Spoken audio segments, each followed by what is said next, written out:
এই ব্যাপারে বলবো যে দেখুন, কিশোর কুমারের মতন তো গান কেউ করতে পারেনি। আমরা রাত্রে যে ঘুমাই, যখন শান্তির ঘুম চাই, তখন কিশোর কুমারের গানটাই আমরা শুনি। এখনও অবধি যেখানে দেখবেন পুজোতে কিংবা কালী পুজো, দুর্গা পুজো, যে কোনো অনুষ্ঠানে, বিয়েবাড়িতে এখনও কিশোর কুমারের গানটাই সবাই বেশি পছন্দ করে। এই জন্য আমরা কিশোর কুমারের জন্মদিন যেদিন 4 তারিখ ছিল সেদিন ছোট করে করেছি।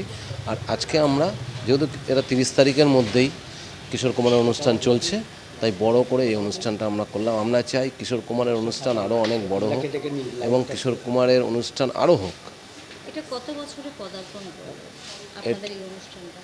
আমরা 15 বছর ধরে করছি এই অনুষ্ঠানটা, 15 ইয়ার্স। শিল্পীদের উদ্দেশ্যে কি বার্তা দেবেন?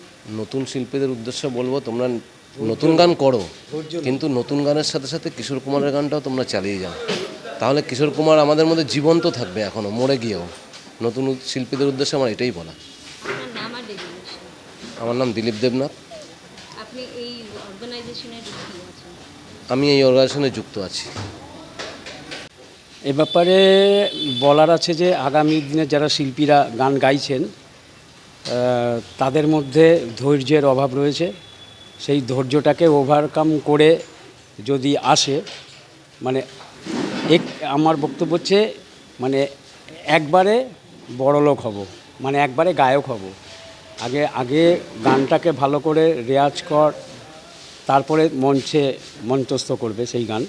কিন্তু সেই ধৈর্যটা কম মানে এখনকার যারা শিল্পীরা তারা মানে সঙ্গে সঙ্গে এসেই স্টেজে একবারে শিল্পী হতে চাইছে, সেটা তো সম্ভব না। আজকে কতজন শিল্পী পার্টিসিপেট করেছে? আজকে কতজন হবে? 30 জন। কারা হ্যাঁ, কারা উপস্থিত 30 জন ছিলেন? আমাদের শিল্পী, মানে কি বিভিন্ন ওয়ার্ডের থেকে শিল্পীরা এসছে, এটা একটা মানে আনন্দের বিষয়। এবং হ্যাঁ, এই অনুষ্ঠানে কারা কারা উপস্থিত ছিলেন? এই প্রোগ্রামে উপস্থিত ছিলেন বিশিষ্ট সঙ্গীত পরিচালক অশোক ভদ্র, উপস্থিত ছিলেন আমাদের অঞ্চলের 112 নম্বর ওয়ার্ডের পৌরপিতা মাননীয় শ্রী গোপাল রায় মহাশয়, উপস্থিত ছিলেন অগণিত দর্শক এবং কলকাতার বিশিষ্ট অংশুমান রায় সুযোগ্য পুত্র ভাস্কর রায়। এছাড়া আমাদের এই অনুষ্ঠানে যারা সঙ্গীত পরিবেশন করলেন, কলকাতার বিভিন্ন মঞ্চে যারা প্রফেশনালি গান করেন, আমাদের পাশেই দাঁড়িয়ে আছেন কন্যাসম প্রিয়াঙ্কা দেবনাথ, মিস প্রিয়াঙ্কা, আমরা বিভিন্ন মঞ্চে নাম জানি, ও উঠে আসছে।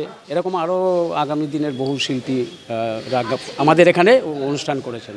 হ্যাঁ, আজকে যারা শিল্পী ছিলেন তাদের উদ্দেশ্যে কি বলবেন? তাদের উদ্দেশ্যে তো মানে এখনকার শিল্পীরা যে এত সুযোগ পেয়ে যায়, তখন এত সুযোগ ছিল না। কিন্তু তখন সুযোগ কিন্তু অনেক কঠিন ছিল। তখন একটা মঞ্চ পেতে, কেন আমি একটা ছোট্ট গল্প বলি। একবার হেমন্ত মুখার্জি একটি মঞ্চে সঙ্গীত পরিবেশন করতে গেছেন, সেখানে অর্গানাইজাররা আমন্ত্রণ করে নিয়ে গেছিল, গ্রিন রুমে বসেছিলেন। কিন্তু হেমন্ত মুখার্জি গান করতে পারেননি। হেমন্ত মুখার্জি গান করতে পারেননি কেন?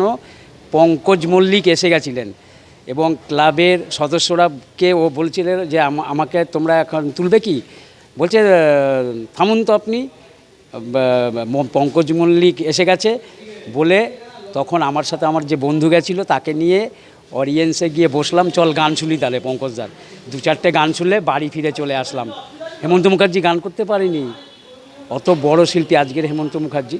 তাই এখনকার বার্তা হচ্ছে যে মানুষের সান্নিধ্যে আসতে হলে নিজেকে তৈরি করে আসো, ধৈর্য হারিয়ে, এই যে বললাম অল্পতা, তাদের উদ্দেশ্যে একটাই বার্তা যে স্ট্রাগল মানে ধৈর্য হচ্ছে মেন সঙ্গীত শিল্পী হতে গেলে। কিশোর কুমারও ধৈর্য ধরে হয়েছে, যত বড় বড় শিল্পী ধৈর্য। আমার নাম বিপ্লব সরকার। এই অর্গানাইজেশনের আপনি কে? এই অর্গানাইজেশন যে আমি আর দিলীপদা মেন কর্ণধার, মানে আমরা পরিচালনা করি। এই যত শিল্পীরা আসে। এবং আরেকটা বিষয়, আমরা কিন্তু কোনো চাঁদা তুলি না। আমরা আজকে দেখছেন এই যে অনুষ্ঠানটা হচ্ছে, আমরা পকেটের পয়সা খরচা করে, এবং আমাদের যারা শিল্পী বন্ধু, আমি একদমই এখানে সবার যারা যারা পার্টিসিপেট করেছে তাদের মধ্যে একদমই সবথেকে ছোট। তো আর সেখান থেকে বলতে গেলে আমার খুব ভালো লেগেছে। এখানে আমি আমার অনুষ্ঠানটি আমার বাবাই করে, তো সেই দিক থেকে আমি প্রত্যেক বছরই পার্টিসিপেট করি, অন্তত একটা গান করার সুযোগ পাই এতগুলো গুণীমানী ব্যক্তিদের সামনে, তো সেটাই আমার কাছে খুব বড় পাওয়া। আমার নাম প্রিয়াঙ্কা দেবনাথ।